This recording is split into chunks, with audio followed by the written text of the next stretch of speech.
everyone. So in previous videos, I went over Sun Salutation A and Sun Salutation B. And those are the basic warm-ups that get the body moving, the foundations of any yoga practice. So if we do those two things, and then we do some finishing practices, some finishing postures, that makes a complete yogic practice that you can do at home. So today I'm going to go over those finishing postures. So in another video, I'm going to go over some standing postures, and those you can add before the finishing postures. But say you got a morning where you gotta, take care of the kids, you just don't have the mental energy. All you got in you is some Sun Sal A, some Sun Sal B, some finishing postures. It's all you got the mental time for. That's enough. You don't need to ask more of yourself. That's a complete practice. But if you got more, you can add the standing postures. So check back later, and I'll have another video about those. But for now, let's focus on those finishing postures so we can have a nice rounded practice with all the components of a complete yogic practice. So you did your 3 to 5 rounds of Sun Sal A, you did your 3 to 5 rounds of Sun Sal B, you're ready to cool down and prepare the body for its rest. So the first thing we do then is our back bends. So in any yogic practice, you need to pay attention to the spine. There's a saying that you're only as young as your spine is healthy. So we want to move the spine in all the directions. So if you notice during the Sun Salutations, we had forward flexion, and move the spine in all the directions back and forth. So we're going to move it in the other directions as well. So we begin our finishing postures with a back bend. And there are a number of options for our back bend, just like there were with our Sun Sal A and B. So come into the back, and say you just had a day, right? You had enough. One of the things you can do for your back bend is do a restorative back bend. And for that, you can use a yoga block, right? Looks like this. Or even a book, right? And so you're going to take your feet hip distance apart, coming right out, plant them. Hands come to the side, you lift up the hips, and you take this block. And there are 3 levels to a block, right? Level 1, level 2, and level 3, which means you mean it, right? So I'm going to take it in a level 2. You place it under the flat part of your back. And then you're going to chillax. All right, this is a restorative back bend. And this is good if you've had some back issues and you don't want to strain the back, but rather you want to relax that SI joint and think about life a little bit, right? So this will be a more restorative posture. If this is too high and you're like, girl, I need to relax some more, you take it down to level 1. And if you do have SI joint issues, you can even push on one hip and the other and try to reset that SI joint. Now, if you take it to level 3, it's going to be too high for most people. So I don't recommend level 3, janking it up there, right, into space. Right? It's a little too high for most people, so I don't recommend that. So that's the restorative option. Now for strengthening our back, you're going to come into your bridge position. So it comes right out, and the feet are closer to the glutes, and you'll know when it's right, because if it's too close, you're like, I can't lift. So hands come alongside, neck is neutral, and you want space here, so the neck is long. Press into the hands and lift up the hips. That's step 1. If you're like, I got this, you can tuck the shoulders underneath, roll them underneath, clasp the hands, push the feet, and lift up a little higher. So you want the knees to come toward each other rather than splaying out. And if you're like, I don't know how to do this, then you do this torture device here, where you take the block, put it between your knees, and you squeeze as you lift to make sure that you're keeping those knees engaged. And the glutes are pushing towards your knees as you do this. And then you hold and breathe for 5 breaths. And then you gently roll down and you reset. Now we always do in our finishing at least 2 bridges because we gotta. We just always do. One's not enough, right? So we'll do our second. So we push and lift, and we hold. Now if you go in for your third bridge, you can also try wheel posture if that's something you practice. So if you are used to wheel, and that's the one like the kids do, right, when you're little, when you lift up back here. If you're not used to it, I recommend you try it with a yoga teacher rather than just trying it on your own all willy-nilly and busting your stuff up, all right? But it requires some tricep strength, so get working on your triceps, folks. Ow, ow. Okay, so you did your nice back bends, you breathed into them, you're strengthening your abs, you're strengthening your back, you're all happy about that. So that's number one for your finishing postures. Number two is an inversion. Now yogic people love to turn themselves upside down, and there's a reason for it. It has a number of benefits. So number one is it helps with blood circulation quite a bit. You know how old people get edema and they're all like, I can't feel my toes. Well, we don't want that anymore. So when we help invert ourselves, when we turn ourselves upside down, it helps get rid of those things. So the other thing it does is it helps with energy and also helps us see the world a little different. It helps us with perspective, and it helps with core strength. So the number one, the queen and king of all inversions is simply, bam, legs up the wall. So if we place, you see I put my hands under my hips, that helps protect the low back. We want our neck nice and long when we do this. And at first, people who don't practice yoga feel super stupid when they do this, right? They're like, why am I doing this? After a while, you're like, meh, who cares? I'm okay with it. Because it's healthy. And yeah, your toes will go a little numb. That's the circulation part. It's not going to kill you. They'll go unnumb. So, you can also take your hips a little higher with the block or the book. You lift them up, place that there. That feels even nicer. This is the jam. If you don't believe me, give it a go. Okay? All right. And you hang out here for 10 breaths. You breathe in into your nose, your belly, thinking about life, right? Toes nice and soft. That's option number one. Option number two is going to be shoulder stand. And this one you don't take if you have any neck injuries or any shoulder injuries or any messed up issues in that region, because you got to put your weight onto your shoulders. And so if you got anything going on up there, don't be putting your weight on that, right? Stick with number one, legs up the wall, which again is the king and queen, so it's fine.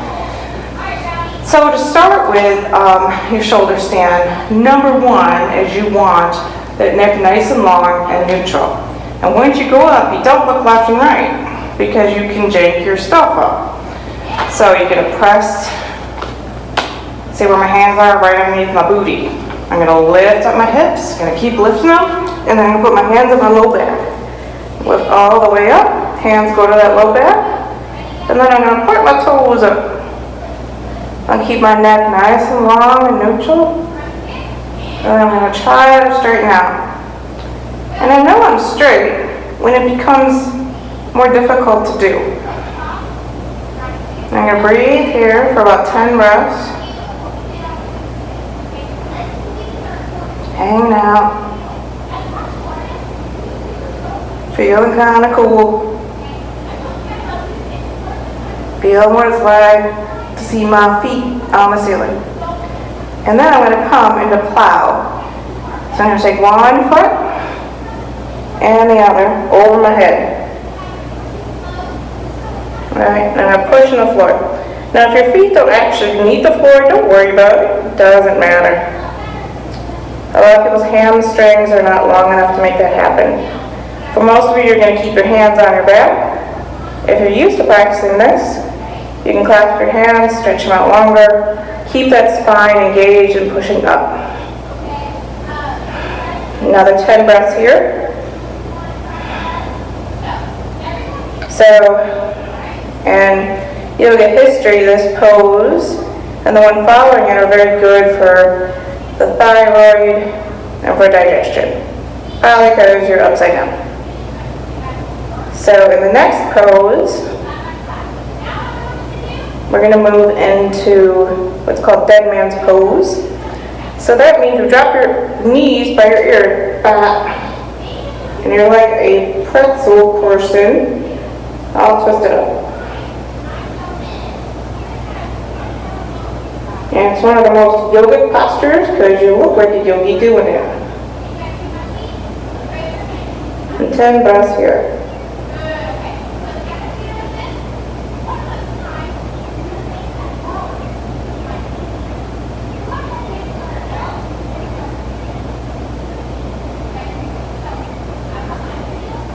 And now we're going to get out of this mess, and we have to do so carefully. So, we're going to use our hands as brakes to help us slowly and carefully roll down. When we get to the low back, our hands come right underneath the low back to help us protect that low back. But we slowly come all the way down. And then we rest. So we have a counter pose after this called fish pose, and this is going to help open the back. And there's a couple of ways to do this. So one is a restorative way. That's where we take our handy block or book. I'm going to lie on back to it, on it. So I'm going to put it right in the middle of the back, lay onto it and open up the chest and the arms. Let the back expand. So whenever we do a yoga posture that sort of makes one thing really collapse in, we want to expand that part back out. So that's what fish pose does. So the other option is without the block. And for that, again, our hands are right underneath the low back. And then we're sitting back on the elbows, looking at our toes like we're on the beach. And then we're going to open up the chest. We'll begin sliding back, opening up the chest, opening up until the top of our head just touches the mat.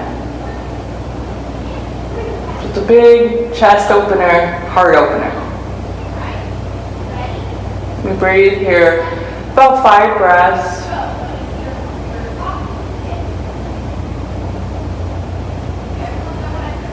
Inhale, head comes up first. Undo the arms from the body, and we roll onto the back. And then we're going to bring knees into the chest, give them a hug. So we did our back bend, our inversion, and now we do twists. So there's a number of different styles of twist, and the easiest is knees to chest, arms open to a T, legs come to one side, and we look to the opposite side. And in our twist, we want the body to be nice and heavy. So the shoulders supposed to stay on the mat, on the ground, and the legs are very heavy to one side. So if both legs don't touch, you can put a block between the legs to help them be heavy.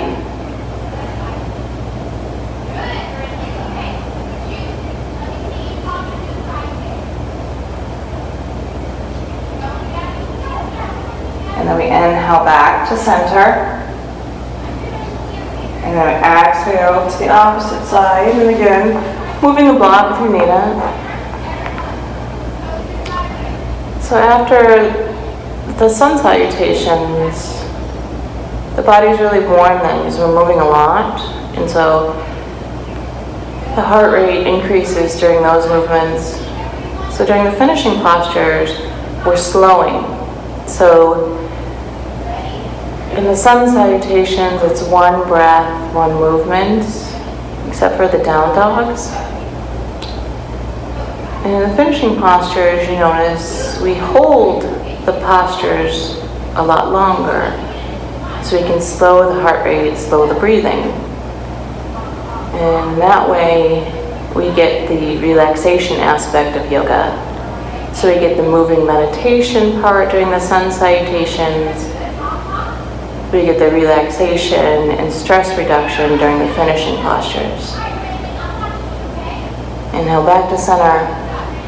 So we have our twists, and now Shavasana.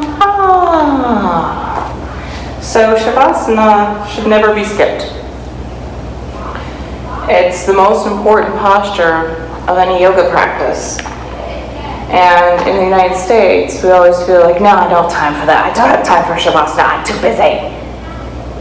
And that means we need it the most. We need to stop. We need to rest. We need to do nothing. So every day, take a moment to lie there and force yourself, even if it's for 20 breaths, to do nothing. No movement of the body, no movement of anything. Just breathing and letting yourself be exactly who you are at that moment, without judgment, just accepting this is you, and you are perfectly fine as you are in this moment.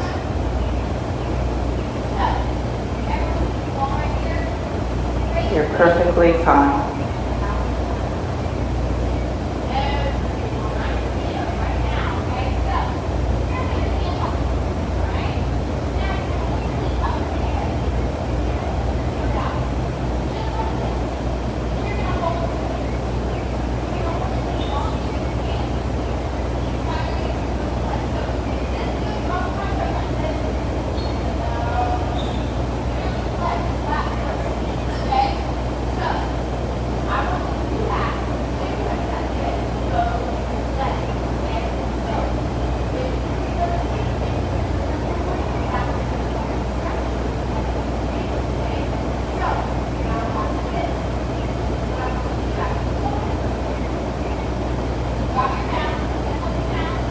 Okay, friends, give yourself a big stretch.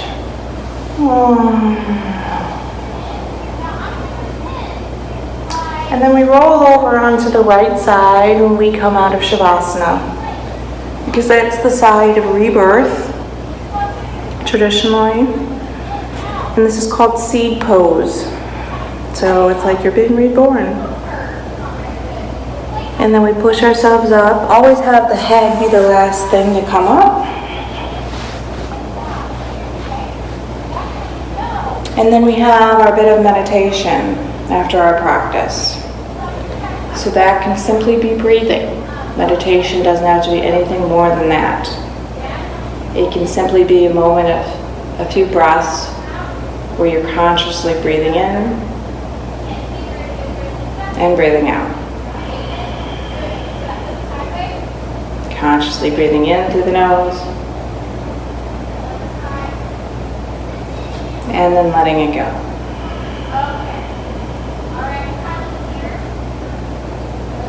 And that's all you have to do. So now you know how to do a complete practice. Surya Namaskar A, Surya Namaskar B, back bends, inversions, twists, Shavasana, meditation. That's all you need to do. It seems much more complex than it is. So it's all a matter of tools that you can choose to use to make your life a little calmer, a little happier. So this is your life, and it's up to you. Thank you for watching. Namaste, friends.